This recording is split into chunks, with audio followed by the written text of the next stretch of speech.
Welcome to Awakening You channel. If you appreciate what we do, please support us. Thank you. Dear ones, I am Archangel Michael. Returning to our topic from yesterday and emphasizing what I said yesterday in our live meeting. Today I want to talk a little about how each of you fits into this whole process. I would like each one of you, from this moment onwards, that you are listening to this audio, to repeat to yourself, 3 times, I am a powerful soul. I am a powerful soul. I am a powerful soul. And I would like each of you to believe what you are saying. Don't just say, I like bananas. Because then it has no effect, it has to be said with great conviction, believing in what you are saying. What do I want from this? Telling each of you that, yes, you are powerful souls. All of you without exception. It doesn't matter if they are souls that come from the 10th, the 9th, the 8th, the 7th, the 6th, the 5th, the 3rd, they all have power. This power that I am referring to is the inherent power of each soul, it is the innate power of each soul. So no matter what dimension the soul is in, it has this power. And what would this power be? Be exactly what she wants to be. When the soul decides something, it will believe in that, it will think about that, it will want that, and it will have the power to transmute everything around it, to make that happen. This is the power of every soul, of all souls.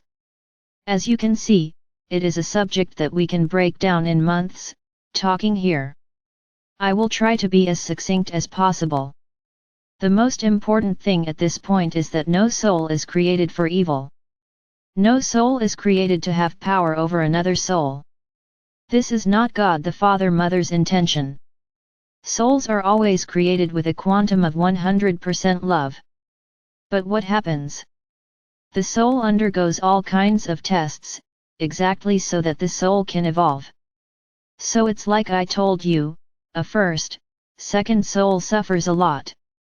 Because she doesn't know anything, she's never experienced anything, she's like a blind man groping in the dark about what she has to do.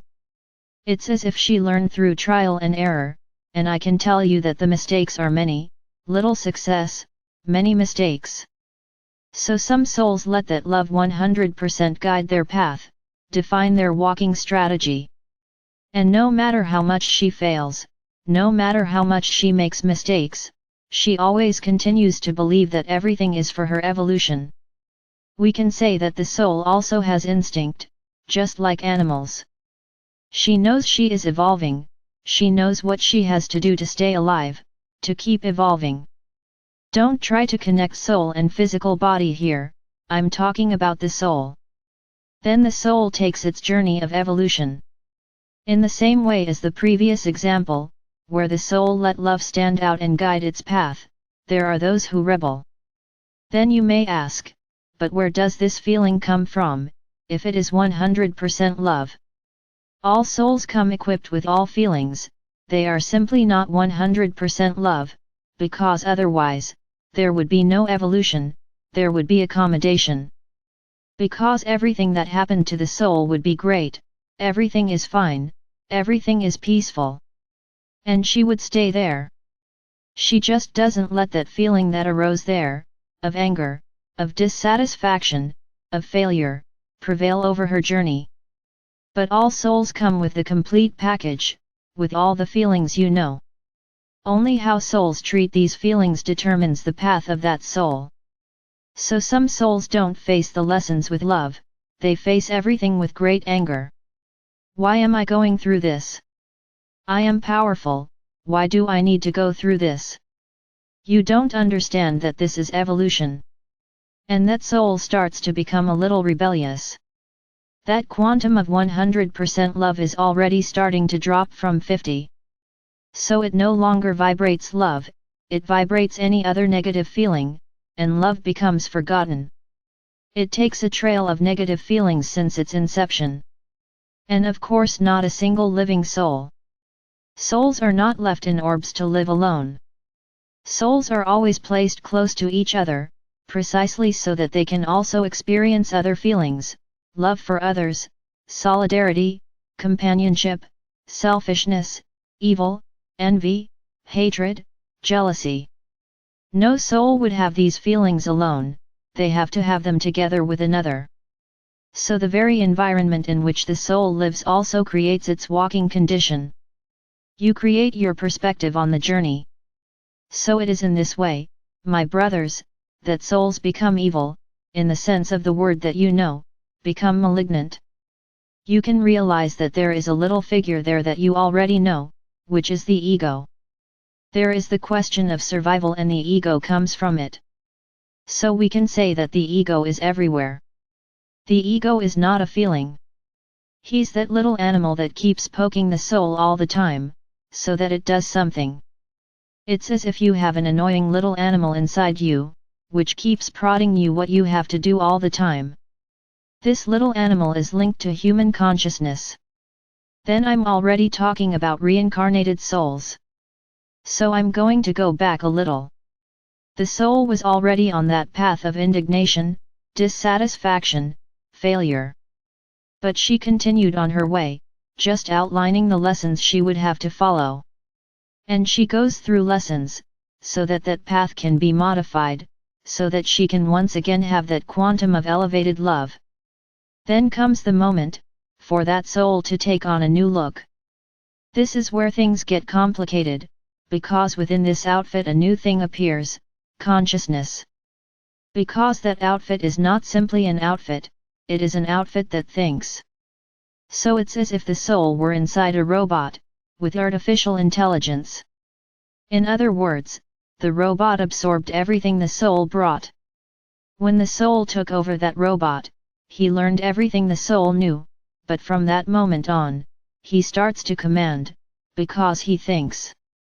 So the human conscience thinks, and sometimes the soul is inside, hey, I don't want you to do this, this is not the right path. I want you to go somewhere else. And the robot simply ignores it, it doesn't understand what the soul is saying.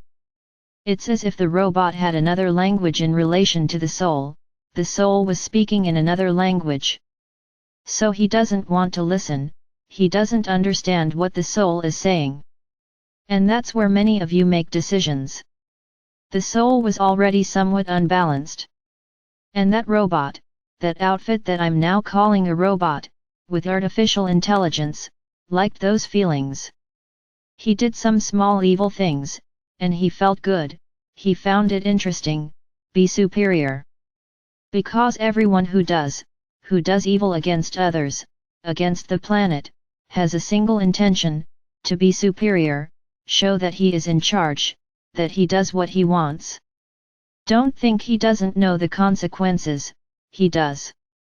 But he takes risks, he takes big risks, he bluffs, he lies, he bribes, he does everything he can do, to never get caught. But he is aware of what he does, he doesn't do it with sweetness in his heart, he does it knowing what he's doing. So my brothers, this explains why many of you have asked me this question, why are children born so bad? And I always like to remind you that souls are not children, the souls are old souls, with long journeys. So when many children are born with extremely bad hearts, there is the answer.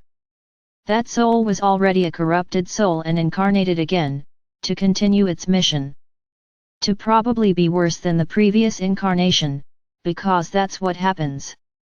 In the same way that elevated souls when they disincarnate, they learn a lot of things to try not to repeat and end up repeating themselves. Imagine the souls that are evil, they come back with even more evil and the thing perpetuates itself. Why am I saying all this? I started by saying that you are powerful souls. What does one thing have to do with the other? I want to tell you that you, souls who stop to listen to me, stop to analyze what I say, are those souls in which the quantum of love continues to stand out. Even if it's 51%. It's not little, it's enough for you to be a soul of light. Because the sum of your good feelings are there, being greater, even a little bit, than the bad feelings. You all have a scale in your walk, all of you. There in your Akasha it is as if you had a scale. And every feeling or action you do is placed on the correct side. Negative feeling, positive feeling. And that will have a sum. So I can tell you here that all of you have a heavier positive side, even if just a little. Because anyone who doesn't have that positive side can't stand listening to my messages. He may even be in the group, trying to find out how to manipulate this group, but he won't listen to anything I say, because he can't handle my energy. Because every video that is created is not simply created with a voice and a little music in the background. And not just my words, they have my energy. So they can't stand to hear it. So when I speak to you, you are powerful souls, you are, because you have managed to keep the quantum of love rising, the quantum of love rising. This is what matters. There is no analysis of what was done. Each act has weight and everything adds up, everything. The deaths, the evil, the revenge, everything adds up. But the positive side, the good deeds you did, continue to stand out. So you are powerful souls, because you managed to keep this loving side always in evidence, despite the mistakes. I'm not saying here, and let this be very clear, that everything you did over time was forgiven. No, it's not that it hasn't been forgotten or forgiven. We just can't be unfair. You are the one who will ask for forgiveness, you are the one who will forgive. Not us. So as you ask each other for forgiveness, forgive each other, it is a sign that that lesson has been learned. And you start to gain a few extra pounds, on the positive side, improving your walk even more. So going back to the beginning of what I said, you are powerful souls, and as such, they are ready for whatever you want. Remember what I said before, you as souls have the ability to transmute everything around you, to get what you want. This is not a lie, but you have to want it correctly.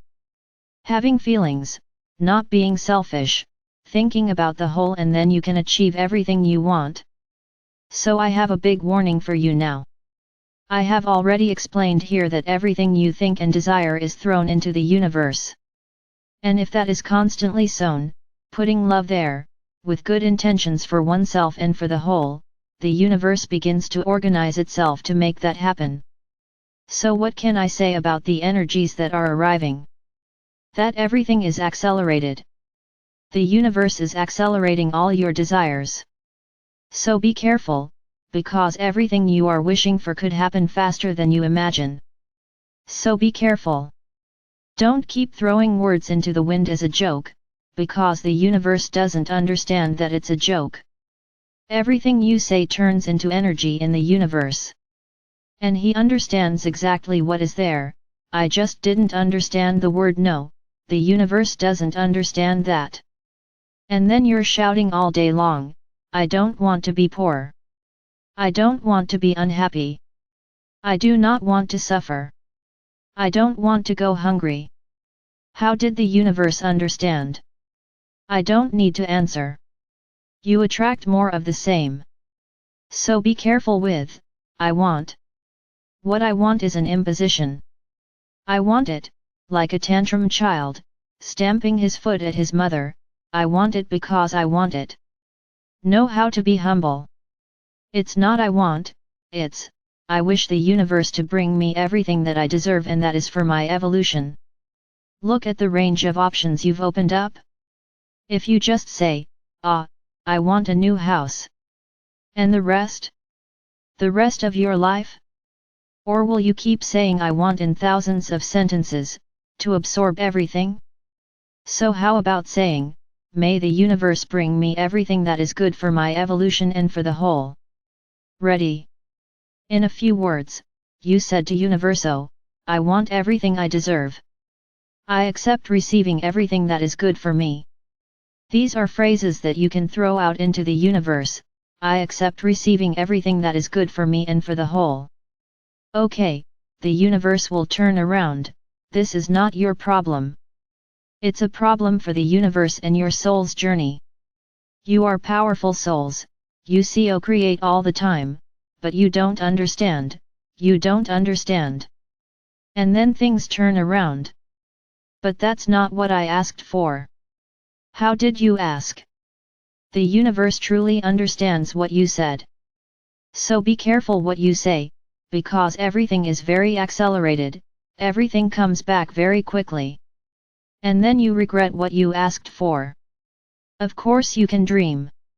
You can say, universe, bring me everything that I deserve, that is good for me, that is good for the whole. But bring me that house that I dream of so much, in the way I dream of so much. Very good. You didn't limit it, but you gave a personal touch to that request. He can. What you can't do is just ask for the house, and the rest. You are powerful souls. Always remember this. You now have my sword in your hands. Cut off everything around you that is bothering you. A feeling, a thought, something that keeps bouncing around in your head. These are all connections created. Then cut. Get rid of everything around you, cut up, cut down, cut to the right, cut to the left, cut in front, and cut in the back. That's it, your body is free from any connection. I'm not giving this sword to you, for you to put in a painting. Great warriors carry their swords all the time. And that's how you have to do it. Hang your swords on your belt and leave them hanging there at all times. When you go to take a shower, take the sword, bring the sword close to your chest and get under the shower, or wherever you are going to take a shower, so that the water cleans that sword of everything it cut. And you will feel the energy of the sword reverberating in your bodies. It may be that at this time you have many visions. Each time you do this, you will be cleansing your veils. I am accelerating the process in each of you, and many are feeling it, without understanding anything. They are dreams, they are visions. Everything normal. Don't think you're not worthy. You are powerful souls. So you need to believe that, you need to believe that you will win.